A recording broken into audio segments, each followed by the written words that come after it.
Yes, best kale era tukwaniriza ku mukutu gwaffe omuganzi ogumanyikiddwa nga Uganda mu Kamoli ndi wano nkola mpola tuberenga kutusako biki ebitambula mu entertainment industry Uganda kugatana ne current affairs. Onakulwa lero Ashera Gashumba avudde nayambalira abali mbakamabe aba NTV kugatana TVs endala olwokuba nti basasula aba media personality kugatana ba hosts obusente obutonotono era Ashera Gashumba avudde nagamba nti ye she rather sells sombusas than okubanti kola ku TV ya Uganda. Now waliwo battle esigenda mu maaso wakati wa leading TVs wakati wa NTV kugatane NBS TV but more especially ku shows the entertainment tulaba nti catch up bagitekako show eri ku NTV na kugatane NBS SNL yamana mlezi kwa ita pass ne DJ Faizo kugata ku NTV je bakola dance party show kulira wa DJ Brian aba governor ko n'abantu abala. So in this process abantu abadde baweyinga nti who is better than the other media wise, but unfortunately wano chaletedde mwana mwana go bayita Ashera Gashumba kuba nti anyiga n'obusungu obw'amaanyi n'okuvayo nayasa ebyama. Ashera Gashumba agamba nti TV ze Uganda zisinga basasula abaana abazikolera sente ntono nnyo.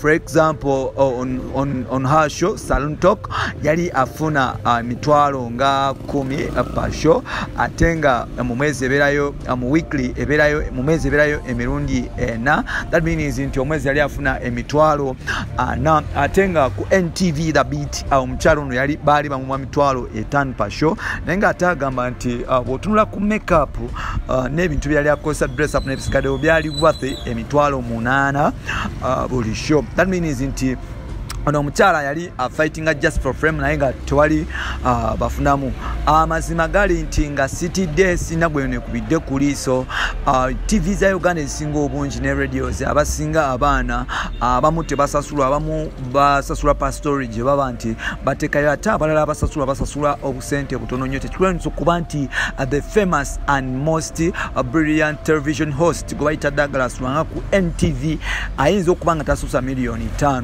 oba 2 and whereby his show ayinza okuba nga akolera ba bananyini TV eno obukadenga bisatu pa monthly. So botunulirawo naona n'obigatta nti ku show emu ng'oligaseko abaana ba kamera ab'amataala n'ebisigaddeyo abaana bano abakola ku TV nti TV's expenditure oyinza okwesanga nti bano abaana tebasobola kumalawo miliyoni nga 8 oba 10 omwezi ate nga TV nga yo media house esobola okugifunamu like miliyoni nga 3 plus per monthly. So nolwekyo Ashera Gashumba avunira agamba nti abantu abasinga babeera ku TV mubeegombesa maaso but at the end of the day abantu balinamu kasente abana bastaffing abana bastaffing for transport otunulira munnamawulire nga asobola okuva wano n'atambula n'agenda okusaka amawulire n'akomawo akozesa kamera ze zino zikamukoda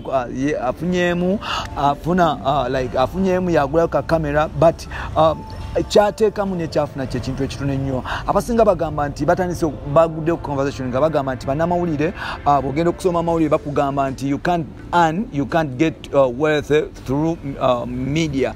Naye ate I want to urge you on this point nti bw'ogenda e Kenya presenter wa TV oba radio owe Kenya afuna emiliyoni 7 eza wano. That is means nti miliyoni 7 eza wano owa TV oyo oba host wa munamawulire we Kenya tosobola kumcomparinga ku munamawulire wa wano. Kyovulaba nti abannamawulire abave Kenya bagaga oyinza okuba comparinga n'abayimbi abamu basingane n'abayimbi amaanyi nti bw'aba wa politics omunamawulire oyo oyinza okumugata oyinza okumwenkanya salary ye ne MP we Kenya. That means nti omulimu gw'abannamawulire Kenya guli variable than Uganda. Uganda wano media houses zisinga omwana tebasobola kumufacilitating yadde transport wa mitwalo 5 wali mitwalo 2 abana basigala ku street basaffaringa. They have no money, they parent ba reserving amulamu obubyenyenyenyo. Recently na muganda wange bayita Luze Anderson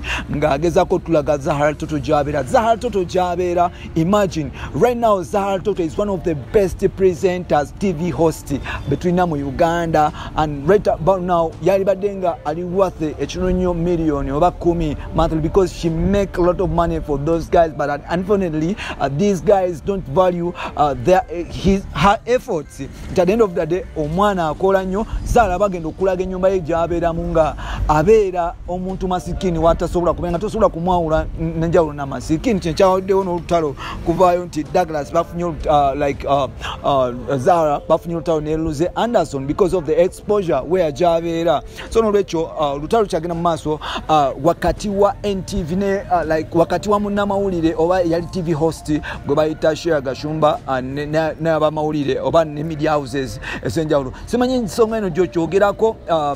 What is your opinion? Because like I'm not biased on anything, just like I'm giving out the information. Botunulira media industry in Uganda, people are living like people living a life, miserable life, living obulamu bw'obulimba. They have no money, they are sleeping like dogs, they are just there starving on streets. For example, osanga TV presenter oba radio presenter ngakola ku radio ngakola show ya entertainment, ojja kwesanga nti TV presenter oyo oba radio presenter oyo ayimirirawo kulwa abayimbi. They are beggars, natural beggars. Ojja kulaba olwaleero nga MC Kata afukamirira bebe amusaba sente amuyambe, but wotunulira branding ya MC Kata, wotunulira branding ya Douglas Wanga, tasobola kudda ku brand style ngeri gyeziri nti nene, tosobola kudda n'otandika kubeera bega natural bega. So like media industry ya Uganda eno okwetereza bossi baffe mwe nawe gye muli mulina okuba nti mwetereza. These people deserve a lot. We should get paid. We should get paid because we worked so hard. Otambula way back, I remember I was working for a certain station, certain station, yali saidi zaawe enamirembe called Isubi. Ngamugenda nemunonya, but at the end of that day facilitating ogenda ku radio nenjale kuluma okitegeera. You just there surviving, asking artists ogenda n'okubira palase simu n'omugamba buladi wange empaye emitwalo 5 naye nga your brand is even bigger. Don't suppose kuba nti okabira emitwalo 5. So lwekyo lwero olutalo luliwo wakati w'abannamawulire ne babosses baabwe. Nsuubira babossi ensonga temugitwala bubi nnyo ate ne mutandika okuba nti mutwefuulira ne mutandika okutugoba n'ekomirimo, but we all deserve the same money you guys get. You get a lot of money from our content, but at the end of the day you pay us less. Even other people are not even paid, you know. Like media bosses, you should style up. For today, the team Shea Gashumba up to media fraternity mazokwetereza. So bino nebirala byetugenda okubanga tubatuusako mu episodes zaffe zeziddako. Nsigadde ntambi kimso bakama bange muli baddembe okunja kinga the way you feel like, but that is the bitter truth. So I care less. No matter the circumstances, I care less, but I have to speak on behalf of Ugandans and the media fraternity. Bye bye for now.